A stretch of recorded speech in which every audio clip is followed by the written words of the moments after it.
শিব শক্তি মহারাজের মতো মানুষ এই কালেমার মোহাব্বতের দেশ ছাড়িয়া পালাইছে। বৃন্দাবন সহ 12টা আশ্রমের মালিক ছিল, 25 কোটি হিন্দুদের ধর্মীয় ভগবান ছিল, 22টা ভাষায় কথা বলতে পারতো, 18টা ভাষায় ছিল পণ্ডিত, 4টা ভাষায় ছিল ডক্টরেট ডিগ্রি। এরকম শিক্ষিত মানুষ দ্বিতীয় আরেকজন সারা পৃথিবীতে এখন পাওয়া যাবে না।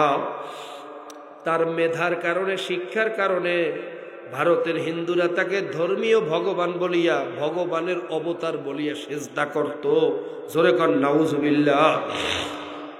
শিবশক্তি মহারাজ চিন্তা করে, সবই তো করলাম, কোরআন নিয়ে তো গবেষণা হইল না, আমি তো আরবি ভাষায়ও পণ্ডিত, সবাই বলুন সুবহানাল্লাহ। কোরআন নিয়ে গবেষণায় বসছে গবেষক মানুষ। কোরআন নিয়ে গবেষণা করতে গেলে বাইরে খালিয়াতে মাওলাই ফিরাইয়া দেন। কোরআন নিয়ে গবেষণা করতে গিয়ে মাওলার সাথে পরিচয় হইয়া গেছে। শিব শক্তির ভাইরা ভিতরে ইমানের নূর ঢুকিয়ে গেছে। কিন্তু চিন্তা করে, ভাই আমি যদি মুসলমান হইয়া যাই, ভারতের হিন্দুরা জানতে পারলে নিশ্চিত আমাকে মারিয়া ফেলাইবে। চিন্তা করে কি করা যায়, কি করা যায়। কারো কাছে কিছু বলে না, স্ত্রীর কাছেও বলে না।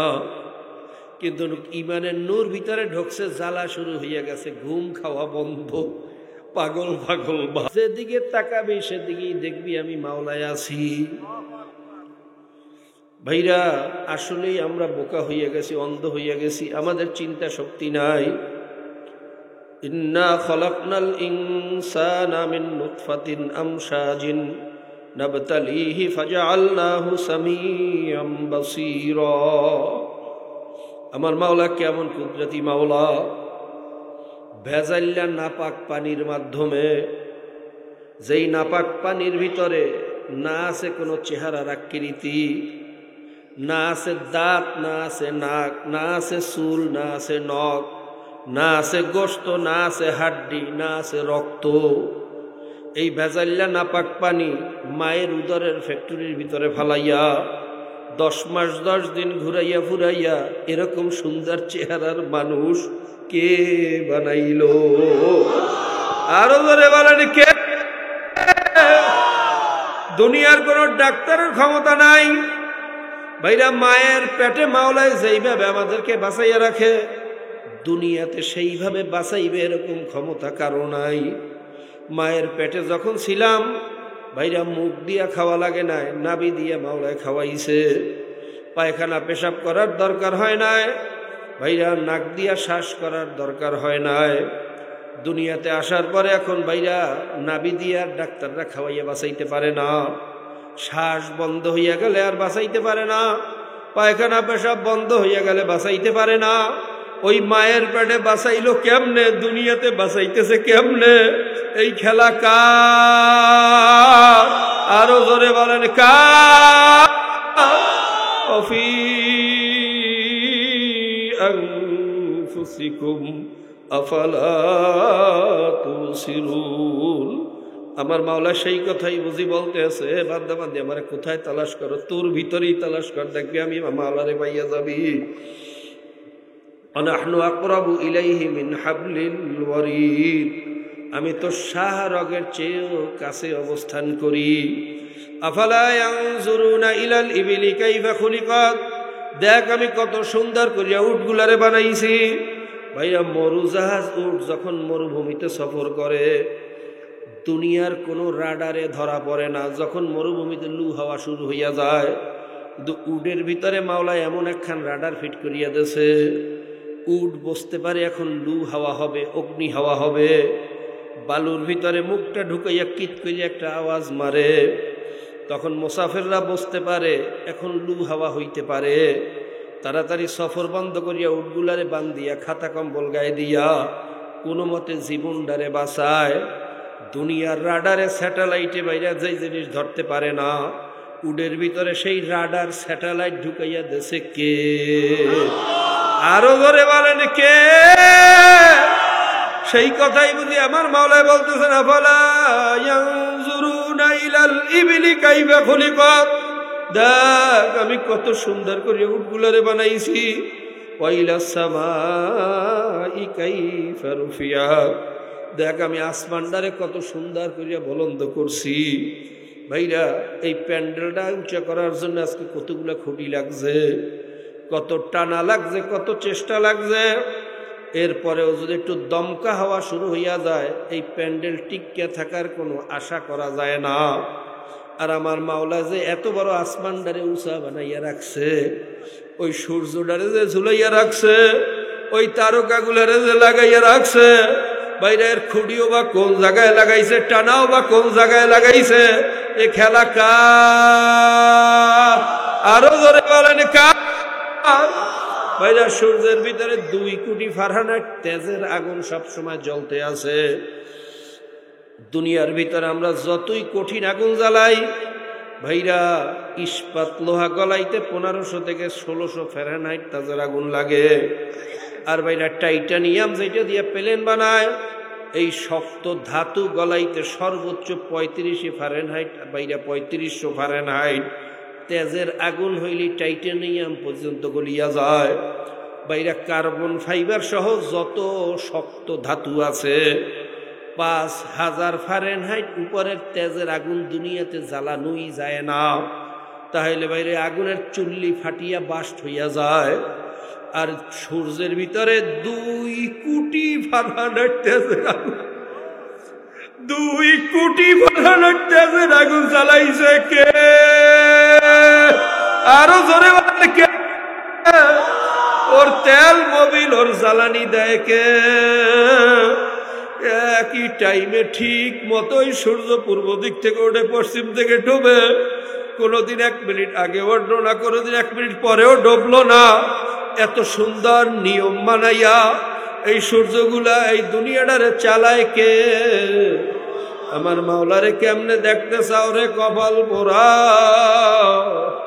আমার মাওলারে দেখার জন্য চীন জাপান কোরিয়া যাওয়ার দরকার নাই।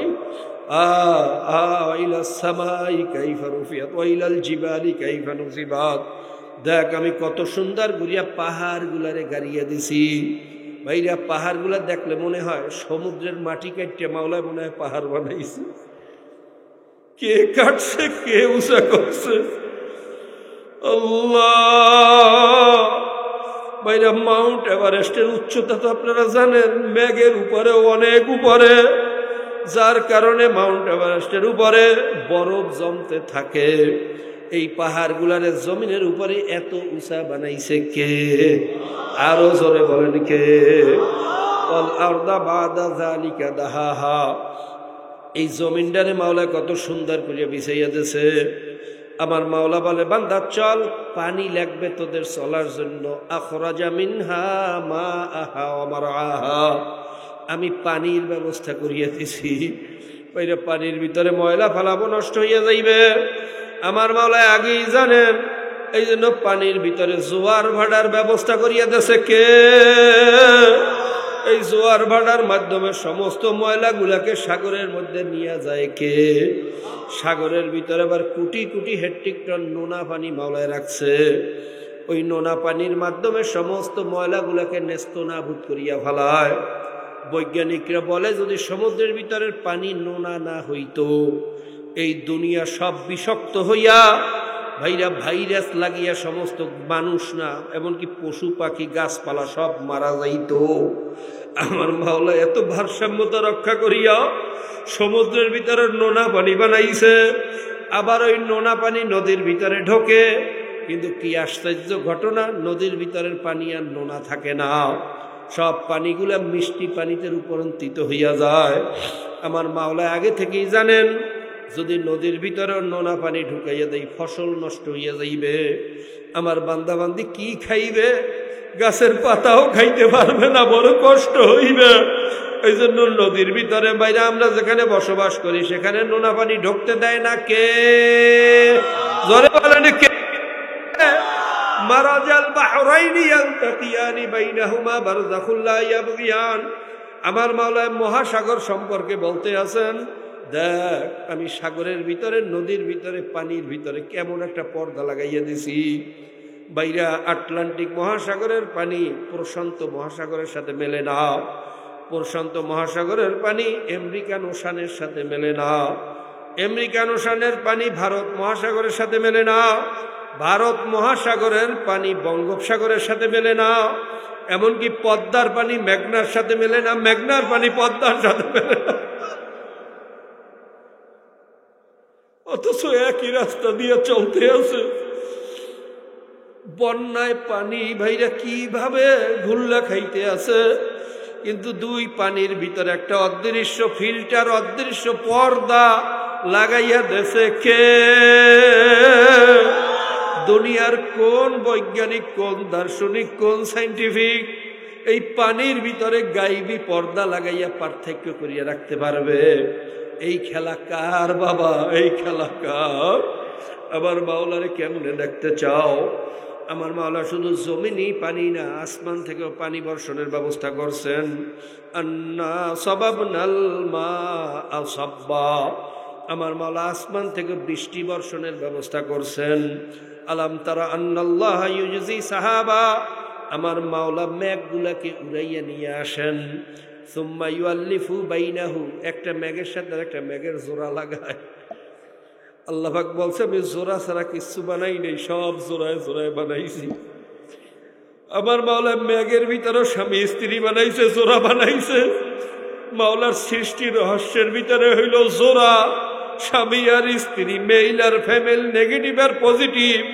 এটা সারা দুনিয়াতে কিছু হয় না। কথা ঠিক না বেঠি? জোরে কোন ঠিক না বেঠি?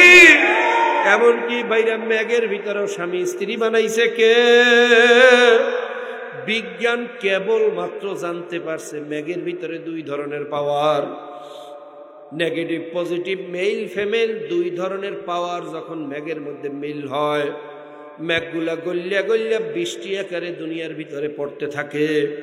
যখন শক্ত ঘন মেঘ, কালো মেঘ এবং ঘন মেঘের ভিতরে দুই ধরনের পাওয়ারে ঘর্ষণ হয়, মেঘগুলা বিদ্যুৎ চমকাইয়া গুরিম গারিম আওয়াজ করিয়া, আমরা যেটাকে বজ্রপাত বলি, এইটা হলো মেঘের ভিতরে দুই ধরনের পাওয়ারের খেলা। জোরে কোন সুবহানাল্লাহ। বিজ্ঞান জানছে মাত্র কেবল 100 বছরও হয় নাই, আর আমার মাওলা 1450 বছর আগে কোরআনের ভিতরে বলিয়া রাখছে সুম্মা ইউআল্লিফু বাইনাহু, আমি দুই ধরনের মেঘের সাথে জোড়া লাগাই, মিলন ঘটাই।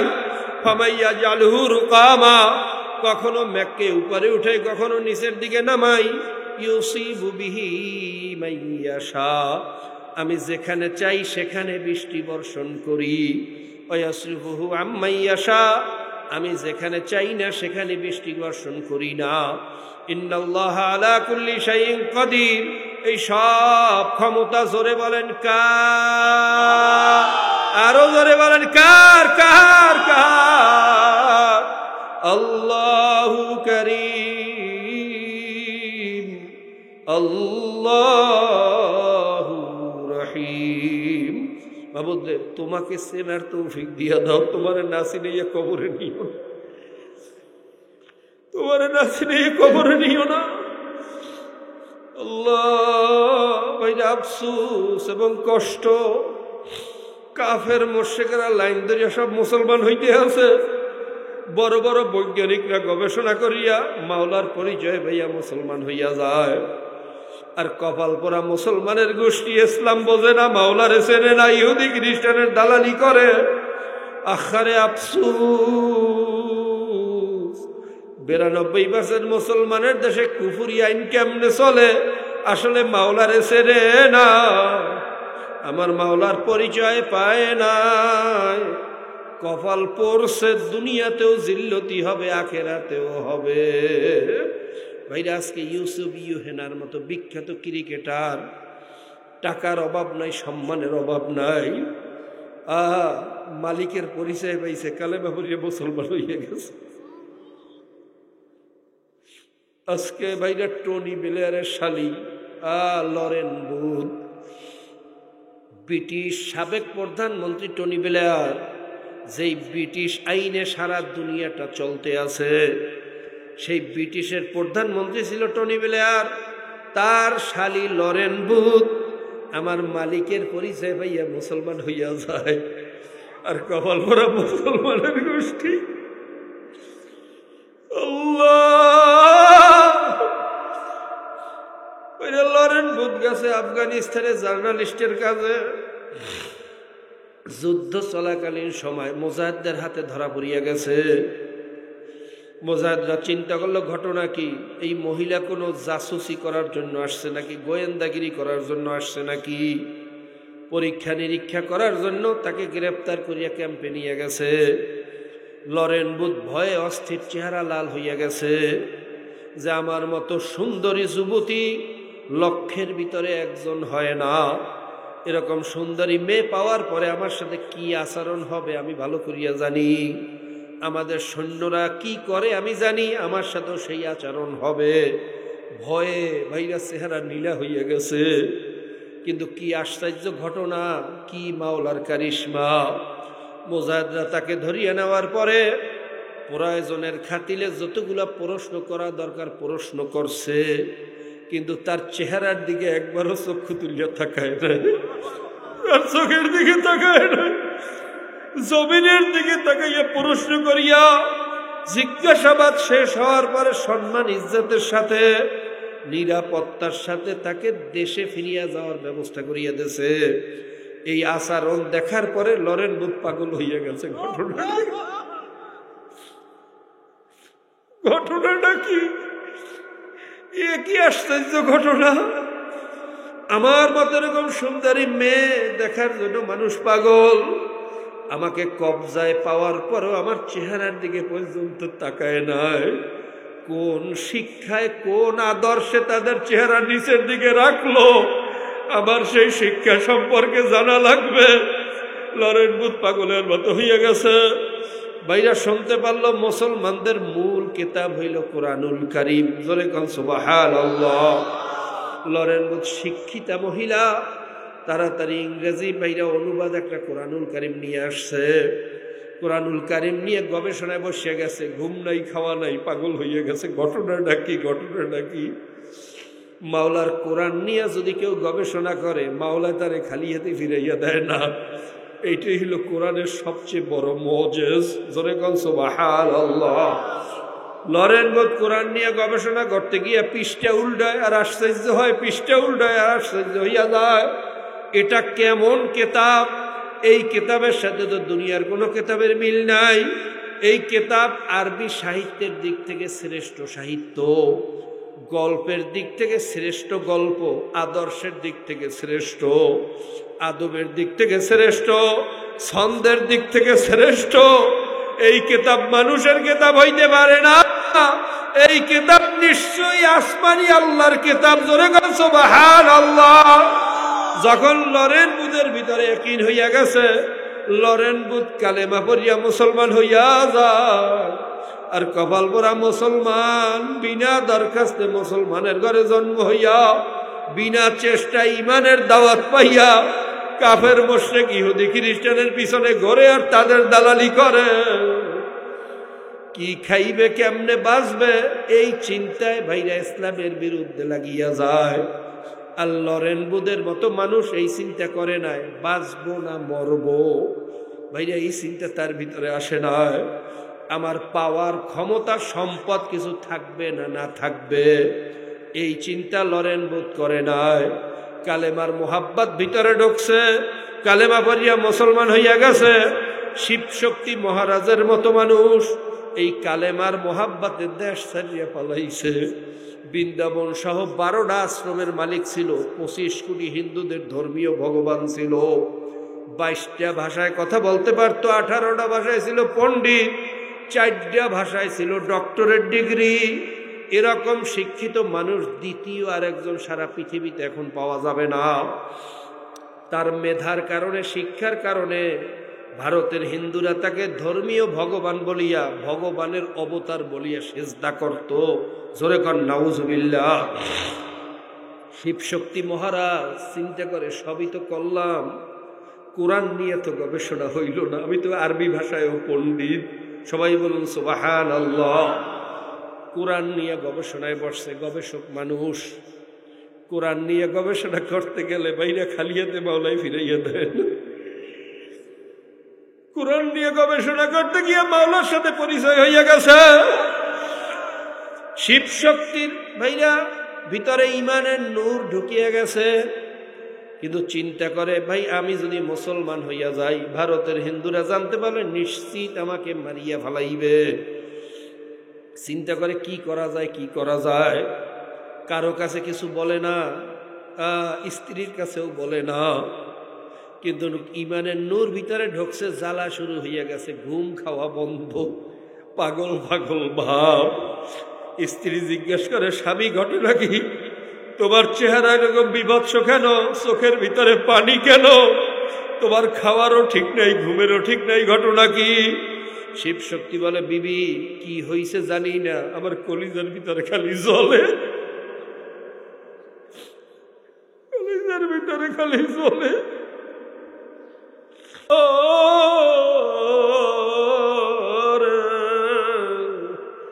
তোমাকে সেনার তৌফিক দিয়া দাও, তোমার নাসিনে একটা মানুষকেও কবরে নিও না। শিব শক্তি মহারাজ ভাইরা স্ত্রীকে বলে, আমার জন্য কি হয়েছে একটু দোয়া করো। স্ত্রী কিছু বুঝতে পারলো না, কিন্তু শিব শক্তিও কালেমা পড়বে, মুসলমান হইবে, কি করবে চিন্তা করিয়া দিশা পাইতে আছে না। হঠাৎ একদিন রাত্রবেলা স্বপ্নে দেখে একজন সুন্দর চেহারার মানুষ, পাও থেকে মাথা পর্যন্ত সাদা পোশাকে আবৃত, চেহারার ভিতরে নূর চমকায়, এমন মায়াবী তার চেহারা, তার দিকে তাকাইলে কলিজা ঠান্ডা হইয়া যায়। এই চেহারার একজন মানুষ এসে বলতেছে, এ শিব শক্তি কি চিন্তা করো, কিসের ভয় করো? আমি মদিনার মোহাম্মদ তোর জন্য উপস্থিত হইয়া গেছি, তোর কোনো চিন্তা নাই,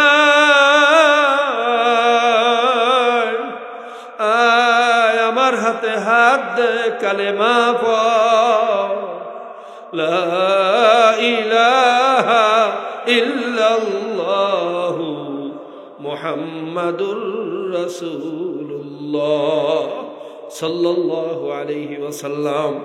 বাইরা স্বপ্নের ভিতরে কালেমা পড়িয়া মুসলমান হইয়া গেছে। গভীর রাত্রে স্বপ্ন দেখার পরে হঠাৎ ঘুম ভাঙিয়ে গেছে, দেখে রুমটা ঘেরানে ভরিয়ে গেছে, এমন ঘেরান আর কোনোদিন সে পায় নাই। তার একই হইয়া গেছে আমার স্বপ্ন সত্য, তাতে কোনো সন্দেহ নাই। বাইরা এরপরে অস্থির হইয়া গেছে, ঘুম তো আর আসে না, কি করবে, কাকে বলবে। চিন্তা করে এই মুহূর্তে সবচেয়ে আমার কাছের বন্ধু হইল আমার স্ত্রী, আমার স্ত্রীর কাছে আগে এই ঘটনা বলি, দেখি কি হয়। এই চিন্তা করিয়া যখন স্ত্রীর কামরার দিকে রওনা করছে, দেখে পথের ভিতরে তার স্ত্রীও তার দিকে আসতে আছে। জিজ্ঞেস করে, বিবি এত রাত্রে কোথায় যাও? বলে, স্বামী তুমি কোথায় যাও? আমি তো তোমার কাছে রওনা করছি। আমিও তো তোমার কাছে রওনা করছি। ঘটনা কি? শিব শক্তির স্ত্রী বলে, স্বামী কে যেন সুন্দর চেহারার একজন মানুষ সাদা পোশাকে আবৃত, স্বপ্নের ভিতরে মদিনার মোহাম্মদ পরিচয় দিয়ে আমাকে কালেমা পড়াইয়া দিয়েছে। ও স্বামী, এই স্বপ্ন দেখার পর আমি পাগল হইয়া গেছি, কাকে বলবো, তোমার কাছে রওনা করছি। এই কথা শোনার পরে শিবশক্তি দাঁড়ানোর থেকে টাস করিয়ে বইয়ে বসছে, মাওলার দরবারে কান্দে আর বলে, মালিক তোমার খেলা বোঝা বড় দায়, তোমার খেলা বুঝতে পারে কে আছে কোথায়। ও মালিক, তুমি বুঝি কবুল করিয়া ফেলাইছ, আমারে তুমি একা ছাড়বা না, আমি বুঝছি। ও বিবি, আমিও তো এই ঘটনা বলার জন্যই তোমার কাছে রওনা করছি। বিবি, আল্লাহ বুঝি কবুল করিয়া ফেলাইছে, মাওলায় বুঝি আমাদেরকে কবুল করিয়া ফেলাইছে। চলো চলো, এই দেশে থাকা যাবে না, যদি ভারতের হিন্দুরা জানতে পারে আমাদেরকে মারিয়া ফেলাইবে। বিবি ভাইরা, শিব শক্তি মহারাজ ইমানের মোহাব্বাতে, আমার মাওলার মোহাব্বাতে বৃন্দাবন সহ 12টা আশ্রম, হাজার হাজার কোটি টাকার সম্পদ সব ত্যাগ করছে। সম্মান ইজ্জত ত্যাগ করছে, এমনকি জীবনের মায়া পর্যন্ত ত্যাগ করিয়া ভারত ছাড়িয়া বাংলাদেশে এসে পলাইছে। ভারতের চাপে টেকতে না পারিয়া বাংলাদেশ থেকে পালাইয়া আবার মালয়েশিয়া দিয়ে আশ্রয় নেছে। এই ঘটনা সারা বিশ্বব্যাপী সব জায়গায় মশহুর হইছে। আজকে শিব শক্তি মহারাজের মতো মানুষ ইমানের মোহাব্বতে যদি সব ত্যাগ করতে পারে, আর কপাল পোড়া মুসলমানের গোষ্ঠী, তোদের কি হয়েছে কপাল পোড়া? এ কপাল পোড়ার দলেরা এখনো না খাইয়া থাকো নাই, না খাইয়া থাকার ভয় ইসলাম ছাড়িয়া পালাও। জেলে যাও নাই, জেলে যাওয়ার ভয় ইসলাম ছাড়িয়া পালাও। দেশ ছাড়া তো দূরের কথা, বাড়িও ছাড়া লাগে নাই, কিন্তু ইসলাম ছাড়িয়া দাও। আসলে কপাল পড়ছে বাবা, আর কিচ্ছু না। কপাল বুঝি পড়ছে। মাবুদ রে, আমাদেরকে তুমি মাফ করিয়া দাও। প্রত্যেকের জন্য দোয়া করেন, আমার জন্য দোয়া করেন, আমিও দোয়া করি। আমার মালিক যেন তাকে চিনিয়া তার গোলাম হইয়া কবরে যাওয়ার তৌফিক দেয়। আল্লাহুম্মা আমিন।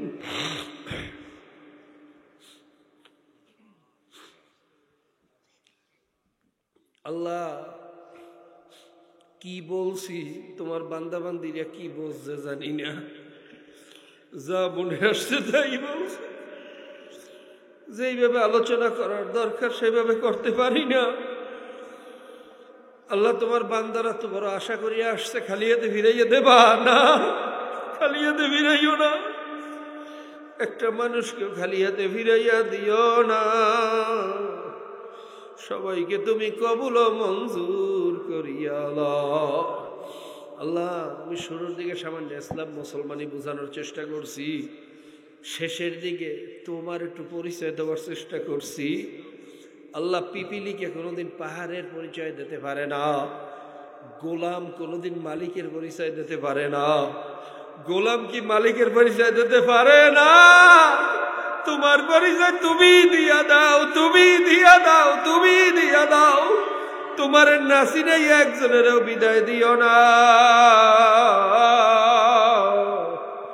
তোমারও আশেক না বানাইয়া বিদায় দিও না। ভাইরা, 2 ঘোড়া চোখের পানি ছাড়েন, নিজের গুনার কথা মনে করিয়া মালিকের দরবারে একটু ভালো করিয়া কান্দেন আর মাপ চান।